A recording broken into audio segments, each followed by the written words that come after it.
Good morning, everyone. Thank you so much for attending the May Breakfast for the GCDP. My name is Eli Valentine. I know people are going to be go. We're so excited that we're able to fellowship virtually.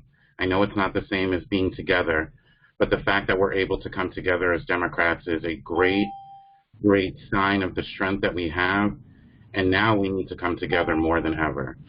I want to start this meeting by thanking our amazing outgoing chair, Kate Franch, who worked tirelessly, who gave so much of herself to the GCDP and is still giving herself to the Democratic Party. I'd like to thank her entire leadership team for their commitment and service, Jalen, Whitney, Tina, the executive committee members that we had. We really appreciated the way that they interacted. We were sad to see some of the leadership go, but they're stepping back and moving into different roles in the party, which is what we want. We want to see new faces. We want to see people step up, because that's what being a Democrat is all about. It's working together, moving the needle, and making sure that we're electing Democrats. I want to make it known that we are better because of this group's efforts, and I'm honored to be your next chair for the GCDP at this time. I do want to just kind of run down a couple of things that are going to happen in this meeting. You're going to meet the new GCDP leadership team. We're really excited, we're gelling well, and we're coming together to make sure that your efforts are going to be stewarded in the right fashion.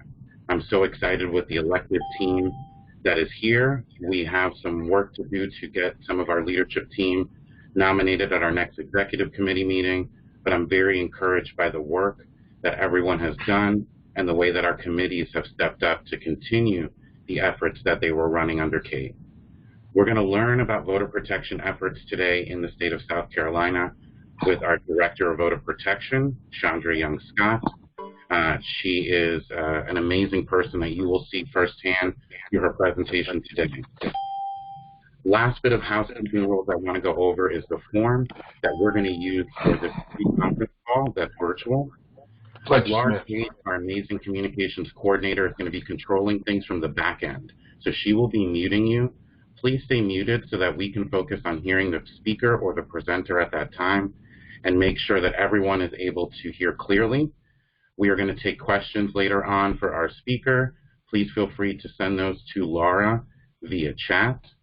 Again, we're going to ask everyone to stay on mute so that we can focus on the speakers that are coming forward. I would like to start off this month's breakfast by introducing someone very special to me. It's with great pleasure that I introduce someone that I consider a friend, someone that I believe, in my experience, in my short walk on this life, has had one of the most genuine spirits, and that's Susie Smith. Susie and I share a love of Eckhart Tolle. I love Susie's authentic walk on her spiritual journey. It is inspiring, it is genuine, and you see it and feel it. She also is proud to state that she's a Greenville Democrat, and that's one thing that Susie has been championing her whole life, from civil rights to diversity and inclusion. And one of my favorite things in the world before I introduce Susie is getting a hug from her. So if any of you know what that's like, you know what I mean. So it's with great pleasure that I introduce Susie to do our invocation today for this month's May Breakfast. Thank you, Eli. Internationally known poet and activist Sonia Renee Taylor wrote these words: "We will not go back to normal. Normal never was. Our pre-corona existence was not normal, other than we normalized greed, inequity, exhaustion, depletion, extraction, disconnection, confusion, rage, hoarding, hate, and lack. We should not long to return, my friends. We are being given the opportunity to stitch a new garment, one that fits all of humanity and nature." With these words in mind, let us pray. Great Spirit, known by many names, experienced in myriad ways in this moment when many of us feel as though we too may explode with the anger that is being expressed by those on the streets of our nation because of the most recent cold-blooded murders. Help us. Please help us to channel this rage into a commitment like none we have ever known, a commitment to change death-dealing laws, a commitment to root out the evil tendrils of racism that run so deep throughout our nation's history, a commitment to once again attempt to bring some sense of reconciliation and at least a semblance of reparation. At the very same time we feel this anger and rage, we are also racked by grief over the more than 100,000 sacred lives that have been lost in this nation alone due to the coronavirus. Wipe away the tears that are flowing like rivers, not only here, but around our world. We yearn for all those who suffer to be embraced with arms that comfort and grace that heals. May we never forget the heroism of those who have risked or lost their own lives in a desperate attempt to save every life they could. Finally, as we move toward the fall's election, empower us. Empower us to give every ounce of energy we can to save every soul possible and to save the very existence of this democracy we cherish. May all of these things be so. Amen.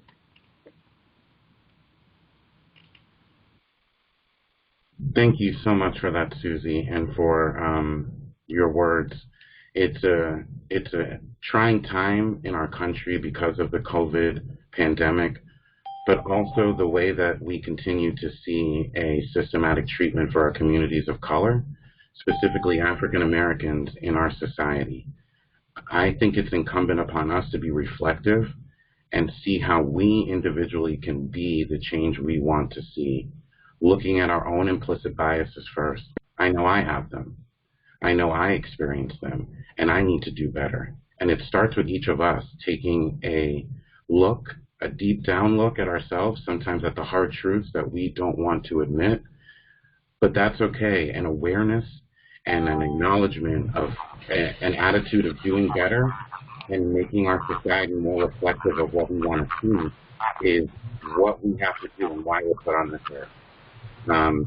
I hope that we are seeing what is going on in Minneapolis and across the country as a cry for help for people that feel unheard, who feel unseen, and we do not advocate, for violence, but we know that rioting, in the words of Martin Luther King Jr., Dr. Martin Luther King Jr., is a language of the unheard.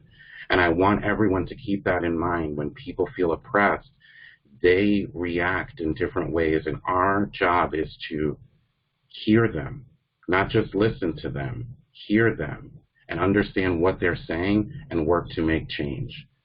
I am moved by what I'm seeing across this country, and I know we are at a time where we need leadership to reflect the values that we want to see.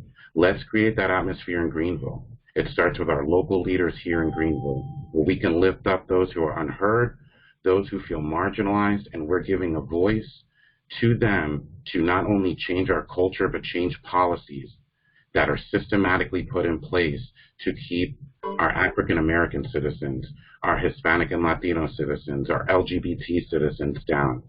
So it's really incumbent upon us to start with ourselves and continue to radiate out as Democrats, because we have the power to do that. we have the power to do that. And Susie, thank you again for those words. I really appreciate you and the way that you share. We do have some business that I want to make sure people feel really comfortable with. This is not for everybody on this call. We will be sending out a subsequent email on Monday through our constant contact to make sure that any South Carolina Democratic Party state delegate understands how they can vote, understands the methods that they can vote, and understands if they have any issues or concerns, we're here to help you. We're here to make sure we can workshop through any problems that arise, and we want to make sure that your voice is heard at that state convention. In speaking about the state convention, one of the most important things that you need to do is decide or determine how you want to vote. I chose and selected to vote by email. We can make sure we include that link, which came from the South Carolina Democratic Party and the Executive Director, Jay Parmley. You can also select to vote by phone. I know certain folks have selected to vote that method. Folks will be at the SCDP offices from 9 to 9 receiving calls to be able to make sure that your vote is counted. Please don't leave a message. Make sure you speak to a live person so that your vote is counted. On the first 2 days of the convention, quote unquote, or June 1st and June 2nd, the major thing that you are going to be voting for as a delegate is the DNC committee positions. There are 3 seats that are available, and I really want to highlight one seat in particular, which I think is very important for us to know as Greenville Democrats. Seat A is always allocated for a female. And we have the pleasure of putting up, I think, one of the finest people that I've known to this position as a candidate for Seat A for the DNC committee. And that person is our wonderful representative, Shaundra Dillard. I have had the pleasure of knowing her for a while now, but I know the work that she has been doing has been well before I came to Greenville.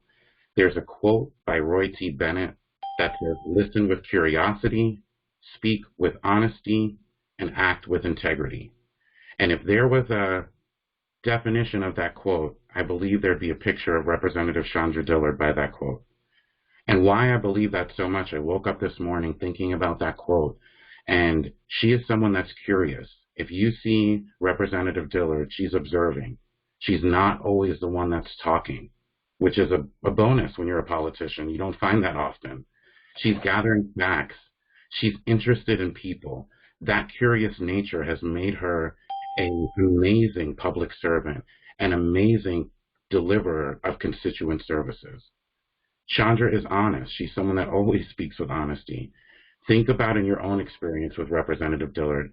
Has she ever told you something and never followed through on it? That's never been my experience, and I'm sure we're all thinking the same thing. And lastly, she is a person with immense integrity. Napoleon Hill, who is one of my favorite people to grab quotes from, was my quote this morning of the day. And I looked about quotes from integrity, and he said, when you're able to maintain your own highest standards of integrity, regardless of what others may do, you are destined for greatness. We already know that Representative Dillard is called for greatness. She has been great for us before, and she's going to continue to be great for the people of Greenville and the people of this state. So if you have the potential to vote as a delegate to the SCDP convention, I encourage you, I implore you to vote for Representative Dillard. I'm voting for Representative Dillard. Call anyone you know who has an option to vote in this race and share with them your experience with Representative Dillard. We'll be well served by her leadership at the DNC because she is a bridge builder. She is not someone that's going to talk and not walk the walk. She is someone that puts her money where her mouth is and delivers for us. So please, please, please consider and vote for Representative Shaundra Dillard for Seat A. There are other great candidates too, many of whom I'm dear friends with, some who I have a strong bond with for a long time. That doesn't change the fact that I'm still voting for Representative Dillard because she is the best option and the best candidate that we have for that seat. We also have the opportunity to vote for seat B, which is delegated for a male. There are 3 candidates up for that position, and seat C, which is open for any member of any gender, and that is a seat that also has a competitive race of 4 people. So really on those first 2 days, really on Monday, we'd love for you to vote for Representative Shaundra Dillard, and make sure you let someone know. You can email her and her team. I know Michelle Macrina and her work closely together, and let them know you voted so that they can keep a tally and they can track her win, because we know she is going to win. Subsequently, on the 3rd and the 4th, we're going to vote for the at-large or the pledge PLEO delegates. If you're a state chair or an elected official, you're allowed to put yourself up for those nominations. And we also have convention delegates. I know one of my dear friends, Amanda McDougall-Scott, is a candidate for Joe Biden, but we have so many great candidates from Greenville.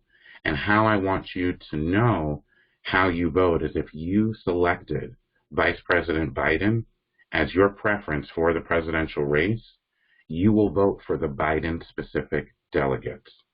If you put Senator Bernie Sanders as your preference for the presidential primary, you will vote on the Sanders delegates. It's really important that you understand if you did select one candidate or the other, you cannot cross over and vote in the other delegates' races. You can only vote for the delegate that you selected as your presidential preference. Again, either Vice President Biden or Senator Sanders. And throughout the process, you will have to stay in those camps as you vote.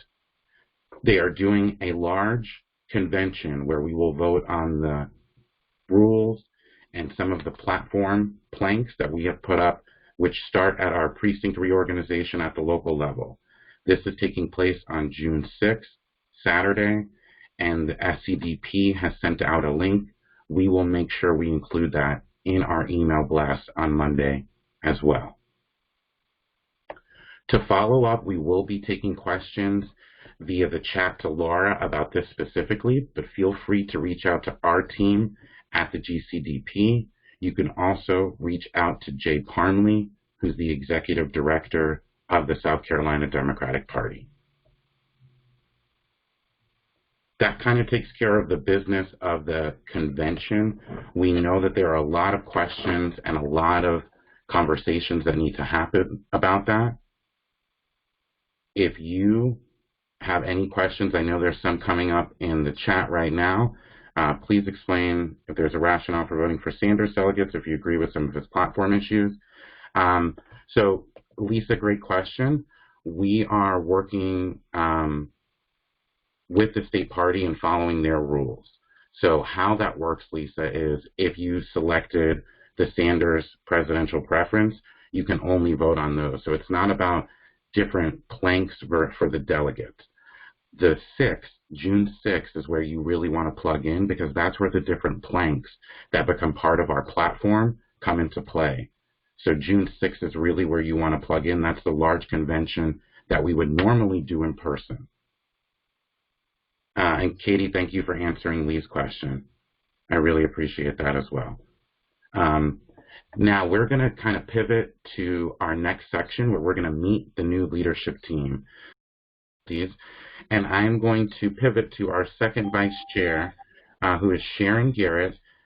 She is amazing to work with, and I'm very lucky that she decided to run and is a member of our team. So Sharon, please take it away. Good morning. My name is Sharon Garrett, and I am an alumni of the College of Charleston. I'm currently an employee with Greenville County School System. I'm running to help out throughout Greenville County, but specifically individuals who feel like their voice is not heard, marginalized individuals, and wanting to make sure that they know that they do have a voice and there are issues and things that we can work towards to better their life, to say that. Also with the school system, I think it's very important for students to, and everyone, to be very well educated on our democratic process, no matter the party, because it seems to be if you are in understanding how the process works, you will stay involved with that process for the majority of your life. So I thank you and welcome you. Thank you for welcoming me, and I look forward to working hard for you this year. Thank you. Thank you so much, Sharon, for that. We're excited to have you on the team. So we're going to go to Jonathan Sweeney, our third vice chair. Jonathan is a passionate young man who I've had the pleasure of working with before through campaigns, but also have just seen his work in the community. I know many people have been nagging at Jonathan to run for leadership for a long time, and I'm so excited he stepped up, and we're so excited with the work that he's going to do to increase the youth engagement and bring new faces to the Democratic Party. So Jonathan, if you're on, I will kick it to you. As I was saying, I'm so excited to be attending the virtual breakfast here. Couldn't be more excited to join the leadership team.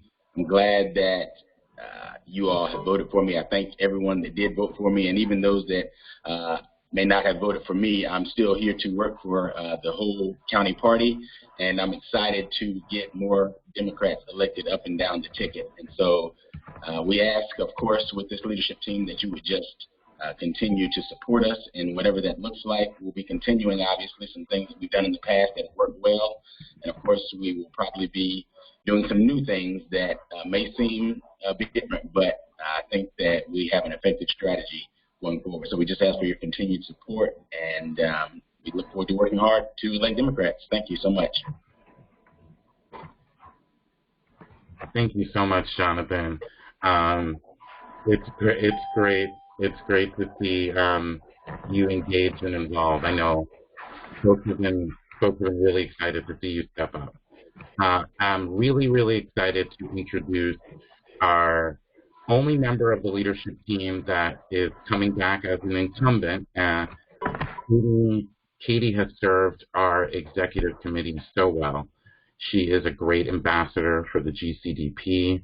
She is very knowledgeable. She comes with a great background and just has done such great work behind the scenes. And one of the things that we all need to do is highlight the members of our executive committee, both the outgoing team and this incoming team, for the work they do to build bridges. So Katie, I'd love to kick it to you. Thanks, Eli. Hi, everyone. Sorry we can't be together in person. I'm missing that Democratic connection that we feel so good when we're together. I am returning as your state executive committee woman. My main role with the party is to keep communication flowing from the state party as soon as we get it to either Eli or all of you, and just making sure that the values that we're trying to push in Greenville County are getting represented at the state level. It's very important. I especially think since a lot of the poll sometimes goes towards Columbia and Charleston and less in the upstate, it's definitely something that we want to keep going and make sure that Greenville's voice is always heard. So I thank you all for trusting me with that responsibility for the next 2 years, and I look forward to working with all of you.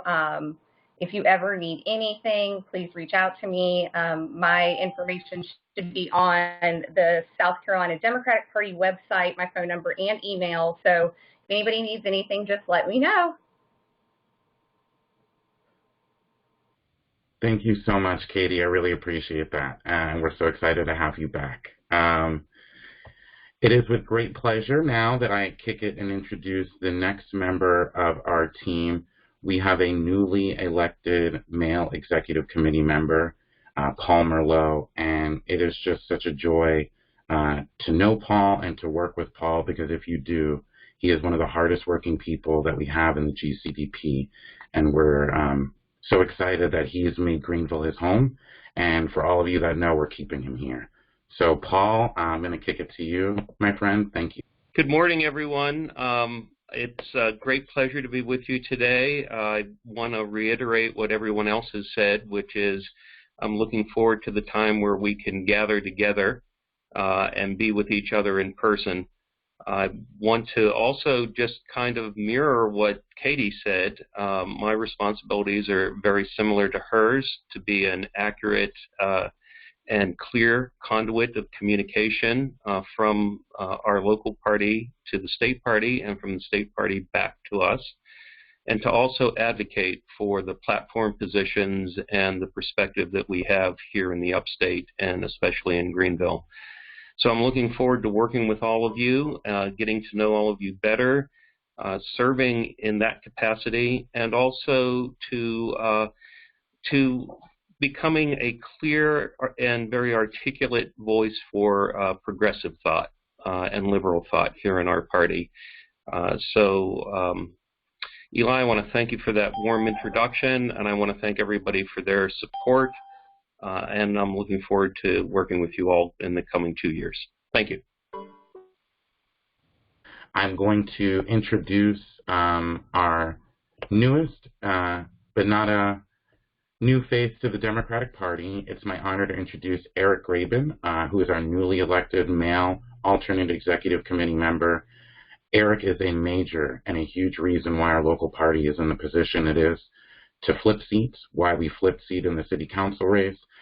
His amazing leadership as chair and his ability to pass the baton to Kate was instrumental to why the Democrats are continuing to grow. I'm so lucky that he's a part of our leadership team. I plan to lean on his brilliance as a former chair, and just as a human being. Eric is a great human being. And I'm also a huge fan of his wife. So, Eric, it's my pleasure to introduce you to address the breakfast. Well, Eli, thank you for that wonderful introduction, and it's good to be back on the team. I've been an active Democrat for over a dozen years, and as Eli mentioned, I used to be him from 2012 to 2016. Best thing I ever did as chair is recruit Kate French to replace me and exceed everything I accomplished, and delighted to see Eli heading the team. As the alternate to the state executive committee, I'm here to back up Paul and also back up the rest of the team. Looking forward to supporting all the exciting new officers that we have. And as one of the old guys, one of the things I want to say is I am delighted to see all of what, to me, from 12 years ago, are new faces becoming active in the party and now stepping up and taking the leadership role. And I am delighted to back you up. One of the things that I hope to contribute is in my day job, I am a mergers and acquisitions and corporate finance attorney at the White's law firm. And as a consequence, I've spent a lot of my time with folks in the business community who tend to vote for the other team. And one of the things I particularly want to do is help us message and be basically an evangelist to independents and moderate Republicans and convince them to why they ought to be voting for us instead of voting for the wrong team. Because our ideas are right, and they're good for the country, and they're good for everybody in the country. So that is something I hope to be able to contribute to the team. So thanks, Eli. Thank you, Eric. I really appreciate that. So I am blessed as the chair to have someone on our team who, if something should ever happen to me, I know can step into this right away and run this to perfection. You know Ruth Todd as someone who is a hard worker, someone who is committed, and someone who will bring a smile to your face. So it's with great pleasure that I introduce our newly elected first vice chair and a friend, Ruth Todd. And we have figured out how to get Ruth on the phone. So Ruth Todd, our first vice chair, I'm going to kick it to you. Thank you for working through the technical difficulties. Thank you, Eli, and thank everybody for electing me first vice chair of the GCDP. I won't take the whole time that was allotted. A little bit about myself. I'm a retired professional photographer, a mother of 3, and with 7 beautiful grandchildren. My husband and I moved here to TR in 2015 from Texas. And one of the very first things I did was to seek out the Greenville County Democratic Party. I joined the Democratic Women that very same day and got involved in presidential campaigns and in other campaigns. I saw a need in the North Greenville area of the county that it wasn't being utilized like it should be, And so some friends and I formed the North Greenville County Democrats, and we started working hard to get voters and Democrats to come into our little fold. So using this information, I would like to work with Lee Leering and Paul and Kate Fronch with their precinct work. That is where I think I'm the strongest in, is trying to get voters and working hard. So that's what I'm here to do, and I want to thank you, Eli, for everything you've done, and I want to thank Kate Fronch for her wonderful service to the Greenville County Democratic Party. And one last thing, if you're going out to protest this weekend, please be safe and wear masks. Thank you.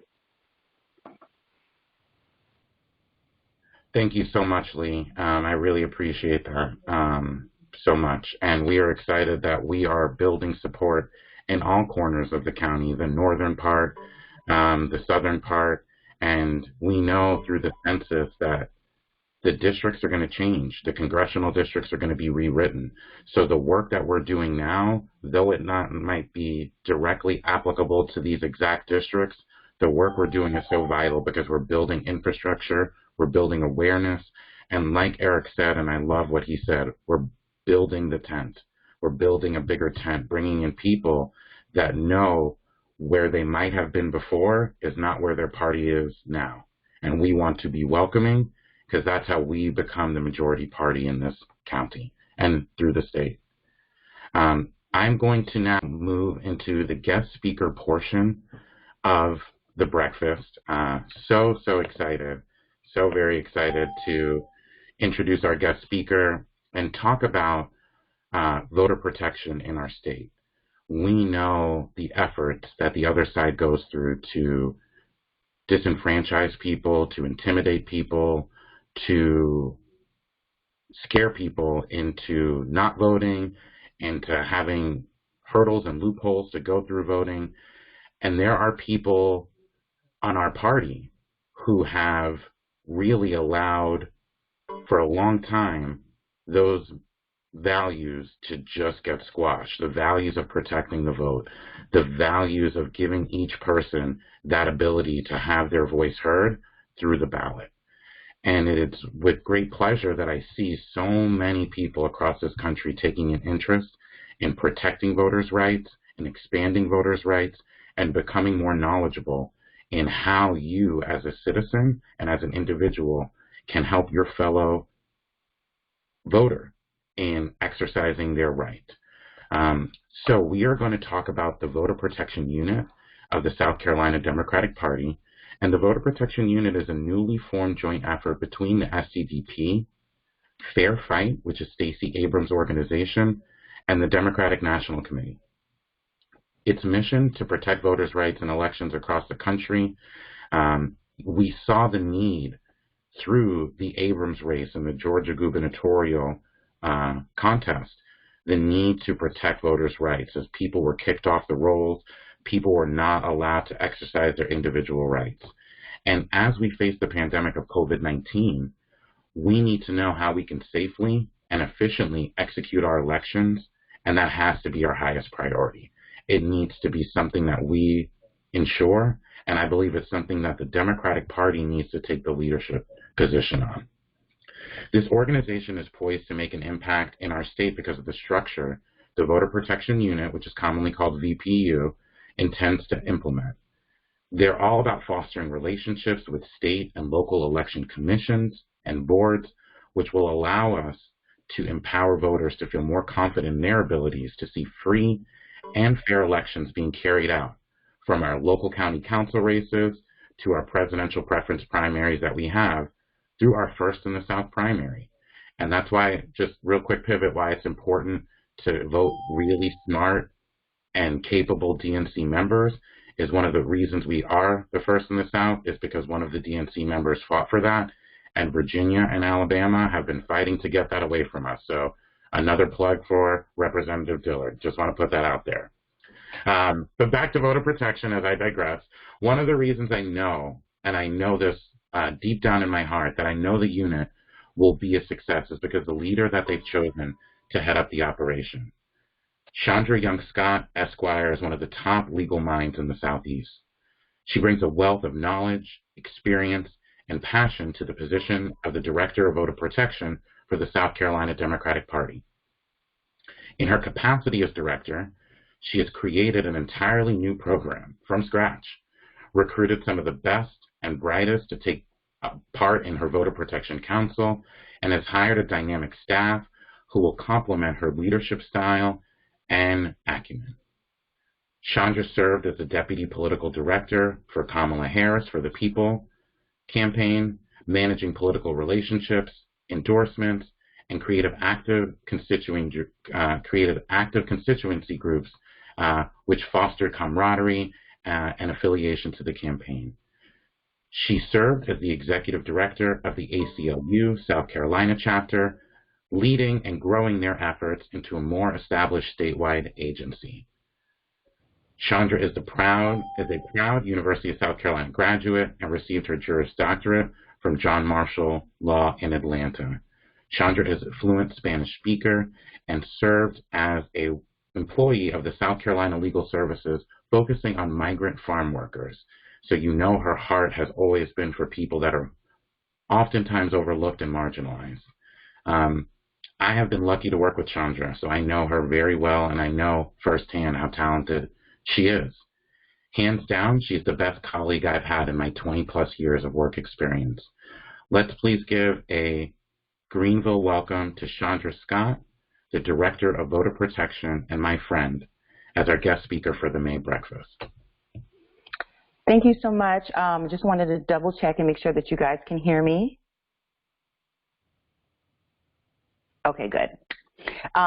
Thank you so much, Eli, and the Greenville Democratic Party for allowing me to present to you guys today and talk to you guys. I am very honored to be able to share this information with you, and would love to share all the wonderful things that we've been doing thus far to ensure that we protect voters' rights. And as you guys know, election is one of the most crucial that we are going through at the moment because of the things that are happening in our country, and we want to make sure that we are definitely doing all that we can to ensure that we protect our democracy and that we ensure that fair and free elections are happening. And so I just wanted to make sure that I am. Can you guys see my screen? One second. Yeah, Shaundra, we can see your screen. Okay, awesome. Sorry, just a little lag on my side, so I couldn't tell. So I just wanted to go ahead and get started and just kind of give you guys some information about our voter protection team, who we are, and what we do. As Eli stated, our voter protection team has come into play because of our partnership with Fair Fight as well as the DNC. They have definitely recognized the need for us to be able to effectively protect voters' rights, especially now, and it couldn't have been more important to have something like this in place during this global pandemic. If you have not heard of Fair Fight before, Fair Fight 2020 is an organization that promotes fair elections, encourage voter participation in elections, and educating voters. It was founded by Stacey Abrams, who I know many of you know, as a result of what happened with her when she ran her race for governor in Georgia. Fair Fight also supports programs to combat voter suppression, and their focus is voter registration, ballot access, voter counting. And they have partnered with the South Carolina Democratic Party to create our voter protection unit, and they've also partnered with a lot of other Democratic parties and organizations nationwide to ensure that we have a voter protection unit in every state to ensure that we are protecting voters' rights. Our mission with our voter protection unit is that we want to protect voters' rights by focusing on those same principles that are presented by Fair Fight, which is voter registration, ballot counting, polling location placement, and ballot access for all eligible voters, including in-person and absentee voting. And this was our mission prior to everything that's happened so far. And just wanted to pause for a quick second. I cannot see the chat box, so if you guys have questions, if you can you kindly put them in there, and I know we'll get to a point where we'll have question and answer at the end, and then I can address any questions that you guys may have from my presentation. Right now, we have a dynamic voter protection team. As you know, I am the voter protection director. Felicia Matthews is our voter protection organizer, and Ryan Robideau is our voter protection hotline manager, and we all work together on different aspects and parts of our program that I will explain to you guys a little bit later. Our main priorities are we monitor legislation that affects voters' rights. We are prepared to file litigation to protect voters' rights. We want to develop data-driven foundation, and to me this is so crucial and very, very important. I feel that there is not enough data when we need it to be able to prove the point that we need to have XYZ amount of resources when it comes to voting and when it comes to looking at which groups are marginalized, which groups are suppressed, and which groups are disproportionately affected. And so I want to be able to build some data and collect data on behalf of our voters in South Carolina so we can effectively advocate for things that we need. The other thing I would like for us to do is that I want us to be intentional with our relationship building. I know that we cannot do this alone as far as just our team of 3. And so we will need everybody in order to buy into our program and buy into protecting voters' rights. And so we are building relationships with election officials at the state and the local levels, community stakeholders, and by that I mean anyone who is interested or has a passion for, wanting to advocate on behalf of voters and their rights. So a lot of nonprofit organizations, any organization that we can speak with, anyone that that's their target group or target audience in regards to the things that we're doing to protect voters' rights. Definitely our county Democratic Party chairs. All of our Dem Party chairs throughout the state have been very helpful and want to see this program succeed. County liaisons are going to be very, very crucial.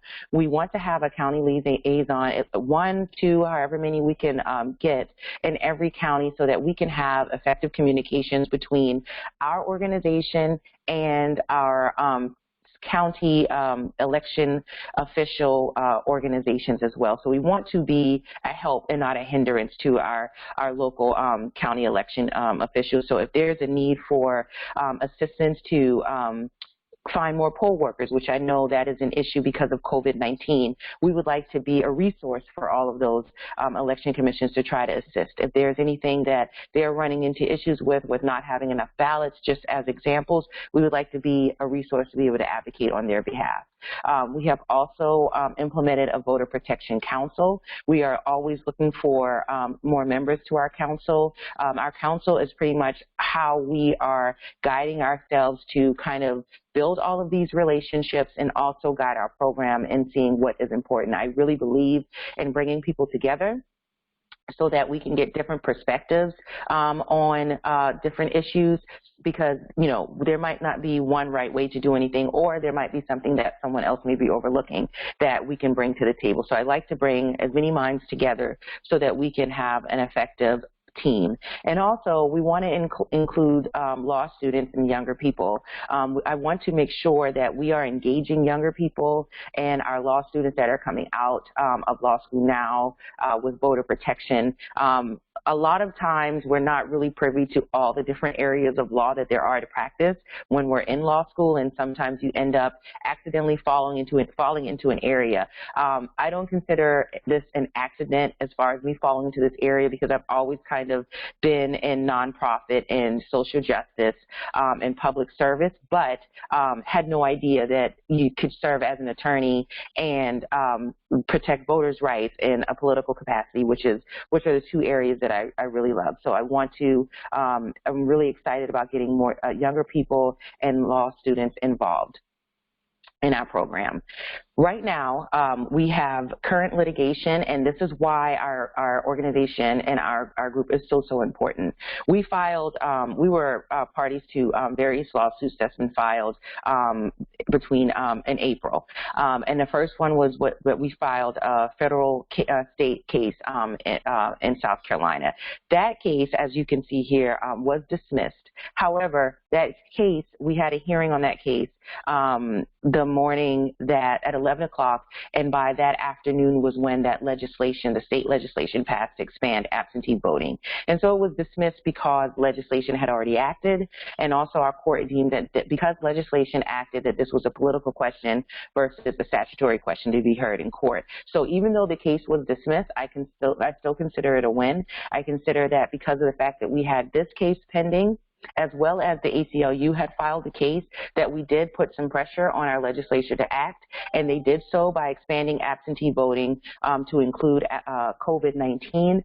The actual absentee excuse is labeled as a statewide emergency. So just want to put that information out there because we have been receiving information that when folks have been going to state their excuse for absentee requirement and they've said COVID-19, they've been told that is not an excuse. The actual excuse is called statewide emergency. So just if you're encountering that, or if you know anyone that's encountered that in their county, please have them give us a call, and I will give our number because that is a form of suppression in my opinion. We recently had a hearing on a preliminary injunction for the witness requirement for absentee ballot excuse, and that witness requirement was struck, and it's waived for our June primary and any subsequent runoff. And so again, these are great wins as far as expanding absentee voting, as far as doing away with the witness requirement, but this sunsets on July the 1st. And so this protection or this way to vote does not extend to the general election, which is why we are continuing to fight to make sure that we are expanding that. And contrary to popular belief, voting by mail is not fraud at all. And it is not doing away with in-person voting, but just expanding voting so that we can vote via mail and in person, however a voter so chooses. And for that reason, we are continuing forward with our federal court action to expand vote by mail, as well as including issues that we know that may come up with postage. So if we vote by mail, we want to make sure that we are having the same equal and fair protections and making sure that everyone has access to postage, and that's not a hindrance. Also, another thing that we have to think about is when we're doing vote by mail, we want to make sure that we stress that ballots be accepted as long as they are postmarked by the date of the election. And then we have to determine and argue with the court exactly how many days after an election will the Election Commission allow votes to be received by mail, even though they were postmarked by the election date. So that is also something that we're looking at. Every state has different rules and regulations, and so we want to make sure that we are allow as many days as possible. Also, just expand, again, voting with no excuse, and we want to make sure that we are emphasizing who can collect ballots because there will be many tactics used. I do know that while we have our voter protection unit going on, that there will be a Republican version of our same thing that's happening. So we want to definitely be diligent.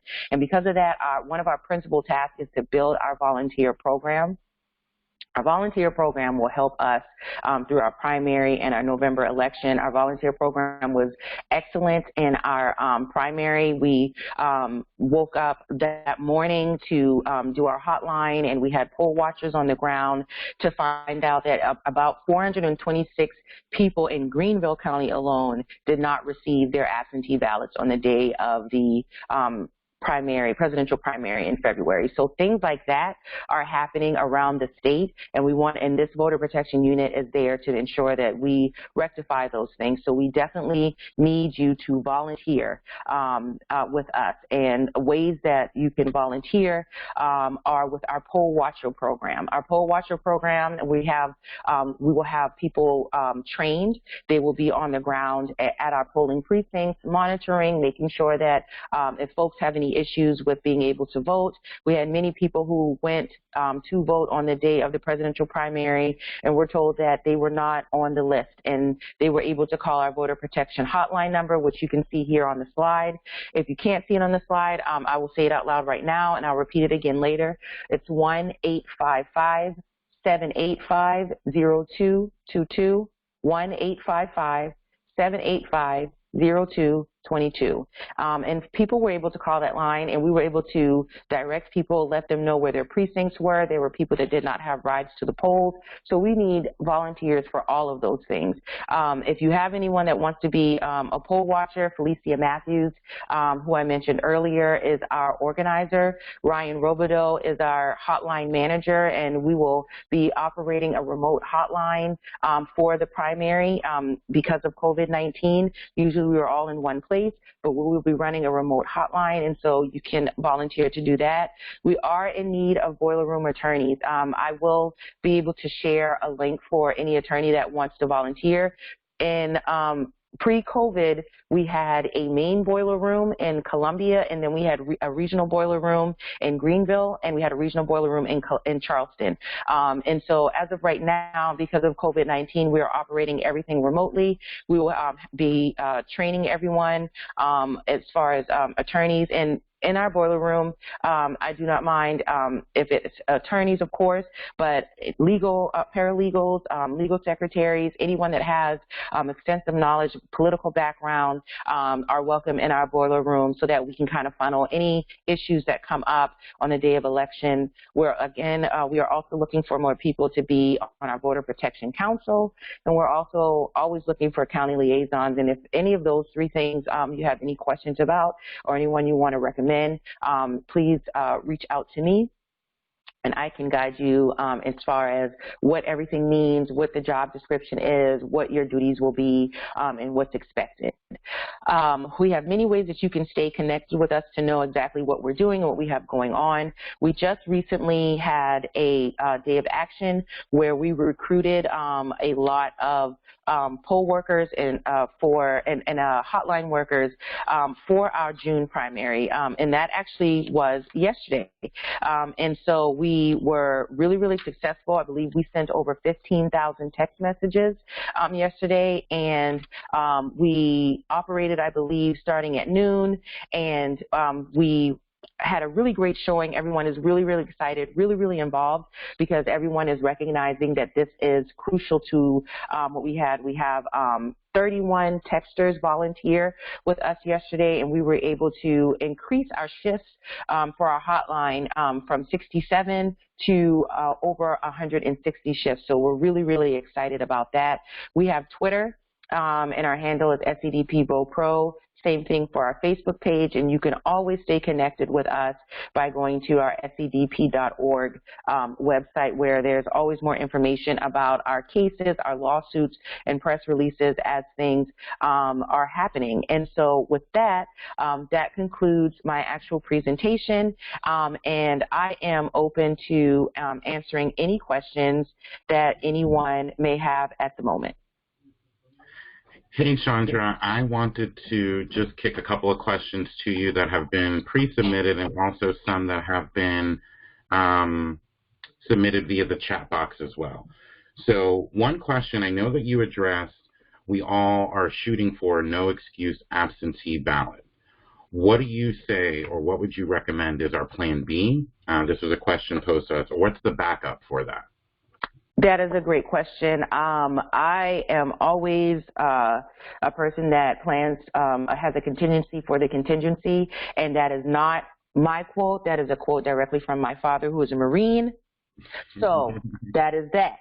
So definitely, let's see, I think, can you guys see me, or can you see my screen?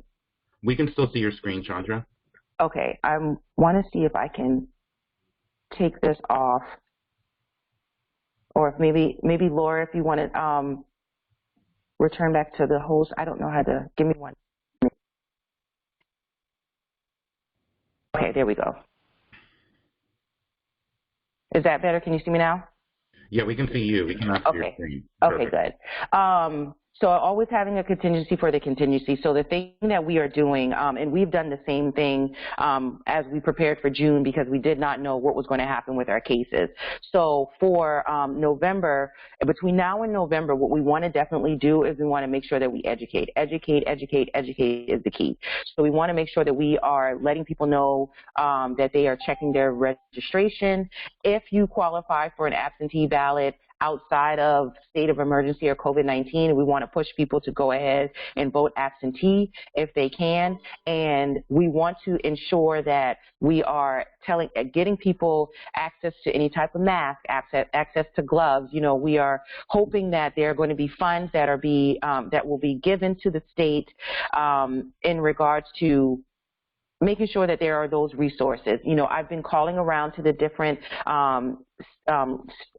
county election commissions as well as the state to see what safeguards that they have put up. Many of our county places have plexiglass up. They have hand sanitizers.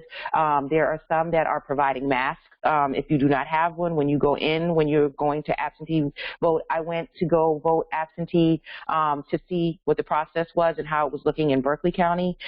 They have the plexiglass up, the folks that are usually there to help you navigate kind of the screen if you don't understand what's going on. They have kind of the face shields on that go pretty much from the top of their forehead all the way down. No one touches you. You have a Q-tip to use on the screen. So we want to make sure that all those things are in place, and we want to make sure that we have enough, as many volunteers on the ground as possible, and as many lawyers at the ready so that we can develop an effective litigation team in the event that we encounter things as our plan B on the day of election. This is great. That's great to hear that you're already thinking about safeguards, and also that some of the election commissions are being forward-thinking and setting up some of those barriers and stopping people from feeling uncomfortable to go vote. Another question that we had is, how is the SCDP preparing to deal with the army of private Republican monitors? I know you and I spoke about this earlier. They're planning to field to protect the election throughout the country, supposedly targeting about 50,000 folks. How would you say that plays into what you're doing? That plays directly into what we're doing, and I believe that is the reason why Fair Fight and DNC has worked so hard to make sure that we have a voter protection team in every state. The Republicans, they had a order that blocked them. I think it was back, I think the year is 1982, but don't shoot me if I'm wrong. That prevented them from engaging in these tactics, and that order expired. And so this is the first year that they will be able to engage in these tactics, and I believe that is why Fair Fight and DNC has taken the initiative to ensure that we have a place. We are on calls even before COVID-19, where everyone has now been on conference calls all day, every day. We have been on calls with DNC, with Fair Fight, and with other organizations that are dealing with this issue. We have people that we are having presentations where we're seeing exactly what the tactics are that the Republicans are going to be using, so that we can prepare for that type of onslaught. So the one main thing that we can do is fortify our voter protection efforts, because the stronger we are, the better we are able to combat what they will be bringing forward. Excellent. We had a great question from Lisa in the chat box, and she's asking, what are the checks and balances to prevent voter fraud by absentee ballot? And I know a big piece of the puzzle is the witness not having to be there. If you can kind of touch on that and just kind of give people your perspective on that, Shaundra. I believe the safeguards are in place. I feel like they have done a really great job in regards to the way that you actually have to request your absentee ballot. I am not exactly sure how they're matching things up in regards to when it gets to the election commission, but I do know just from my own experience that whenever you receive or you do your absentee ballot application, there are a lot of things that are identifying markers on your application, and I will only assume that your ballot has those same markers so that they can match your ballot up with the actual application, to make sure that we are not engaging in voter fraud, that we don't have people that are just, using other folks to obtain ballots and things of that nature. We will definitely be present. We're thinking through various different ways in order to address this and also keep our volunteers safe. We do know that we can have poll watchers in the room while they count ballots.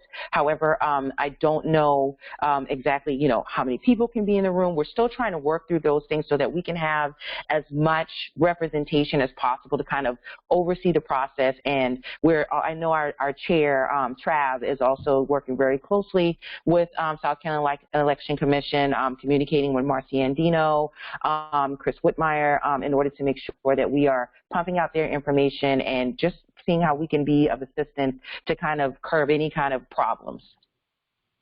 Absolutely. So we have another great question. What would you recommend the role of a volunteer to be if there was an area where there wasn't a Democratic primary? So what if there was only a Republican primary in your House district or your county council district? How would you and the Voter Protection Unit recommend volunteers stay engaged? Volunteers can stay engaged by definitely, you can, even if you're not having a primary, you can still sign up to be a poll watcher and be ready for November. Or if you wanted to do something for June, you can be a hotline worker. You can work as a county liaison, which is going back to that data and information gathering that I was talking about. We definitely need people. We have many counties, and we only have 3 actually full-time staff. So that is another way that you can become involved. We also have, we have our SCDP Vote Pro web series. We had our first round series maybe we ended up at the beginning of May, and we paused for a second so that we can prepare for our June primary, and we'll be starting that back up. So being involved in our webinar, finding out what we're talking about, finding out, kind of the things that are on the horizon for us and staying involved that way, and also being on our mailing list for our newsletter. So we have many ways that you can be involved, and also an example would be like what we did yesterday when we had our day of action, where we were calling through people to see if they would become volunteers. We had 31 people volunteer to help us get more volunteers. So there are many different ways that you can help. Awesome question. And would you be able to give your kind of elevator pitch or elevator answer on how someone would go about requesting an absentee ballot? Yes, of course. There are 2 different ways that you can request your well, there are more than 2, but the 2 main ways you can request it, your absentee ballot. You can fill out an absentee ballot application online. To get your absentee ballot application online, you will need to be able to print it off, and you will need Adobe Reader on your computer. That program, if you're not familiar with it, when you do go to My SC Votes, the South Carolina Election Commission website, they do have, the little thing you can push to say, I want to download it. So it's not like it's something that you have to search for. So that's one way. You can print it off, and then you mail it off to your county board of election.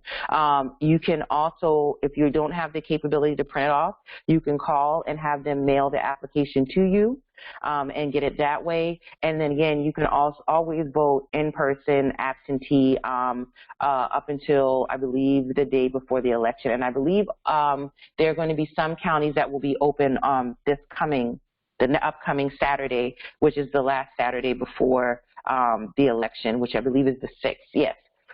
So that will be open. So you can do it that way as well to request your absentee ballot. You can also request an absentee ballot for an immediate family member.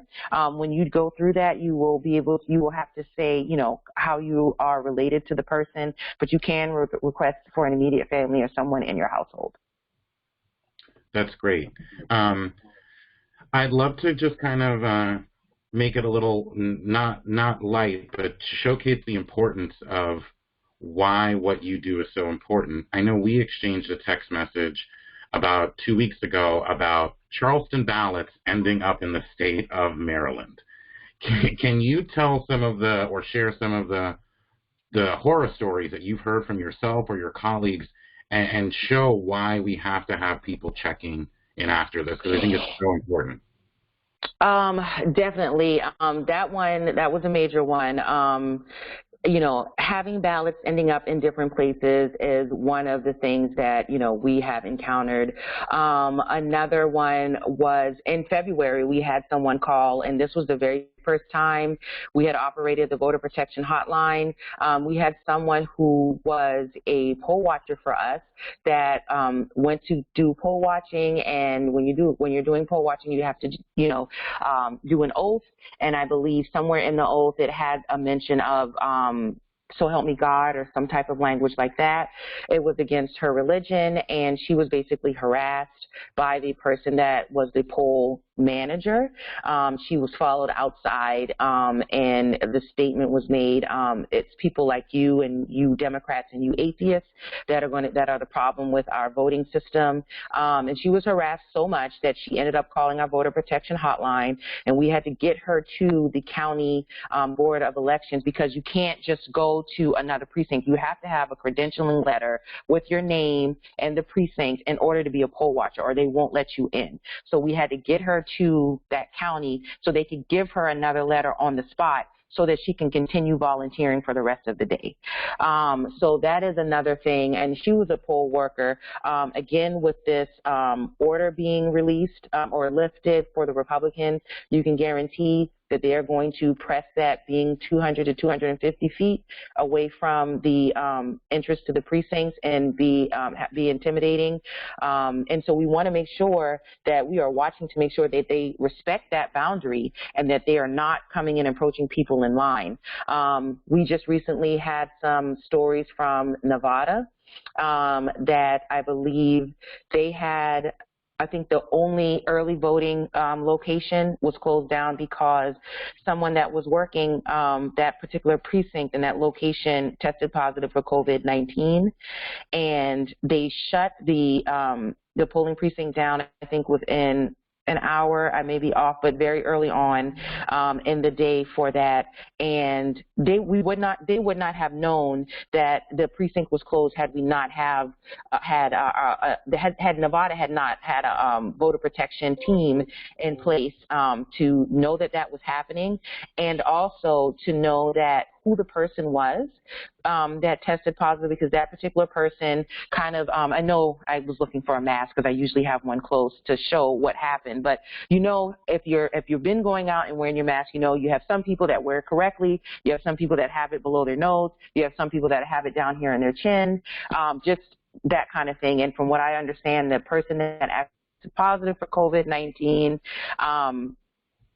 had the mask down and was getting in people's face to try to intimidate them if they weren't doing what he was saying or whatever the case may be. And he was a greeter, so he was one of the first people that people encountered when they came in. And so Nevada, actually, voter protection team is actually in self-isolation, self-quarantine right now, because they are unsure if they came into contact with this person. So this is someone who could be potentially, affecting our voters, intimidating our voters, making people nervous, to have someone coming up in your face like that, just in general. But now in the age of COVID-19, to have that kind of thing happen. So anything that you can imagine that could possibly be going on, we are on the lookout for. While we have had stories of people closing, precincts being closed or consolidated because of COVID-19, and they do not have enough poll workers, which I think is legitimate, we definitely have to pay attention to whether those closings will affect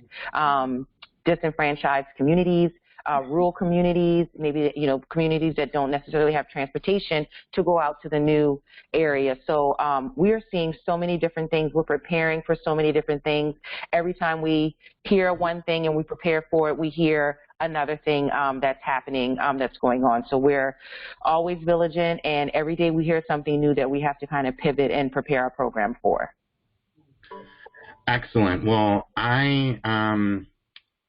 we have some great feedback from Lawson. Shaundra, that's a connection I would love to connect you with. She is the amazing president of a nonpartisan group here that is really passionate about doing good work and doing it for the right reasons. So I definitely need to connect you with that. And Lawson has put in the chat, she's the League of Women Voters, Shaundra, so I'll just make sure I connect you offline. But Lawson put in the chat some great information to talk about the satellite. Thank Shaundra for her presentation, thank her for her work, and I know she will be traveling. Once the pandemic lifts, we'll be doing some work in Greenville, so we look forward to many of you getting to meet her as well, and I know some of you have already. I want to talk really quickly. I really want to just talk about the timing that we have left for the June 9th primary. We want everyone to be safe, and when you're requesting your ballot by mail, there is a time process that takes place. They have to mail it to you, you have to mail it back, so just make sure that we're aware that we are getting close to the June 9th primary and when you have to return your ballot. So I don't ever want to tell people what to do, but I would recommend doing that in a safe way. Maybe the fastest option, but you do have the option to vote by mail, but just make sure you request it sooner rather than later. I think that's a really important flag that we want to make sure that everyone knows. The hours of operation for the in-person absentee are going to be 8:30 to 5, and this weekend, so today, you can go from 9 to 1. Next Saturday, which is the GOTV traditional weekend, you can also go from 9 a.m. to 1 p.m. So this is for in-person voting. Those are the statewide hours. We want to make sure that you know you can vote Monday through Friday, 8:30 a.m. to 5 p.m. And then we also have the ability to vote today up until 1 p.m., so Saturday, May 30th, and also next Saturday, June 6th, 9 a.m. to 1 p.m. So those are our opportunities to vote, and I want to just make sure that we mention, again, the various locations in Greenville County where we can vote. The Malden Library, which is located off of 800 West Butler Road.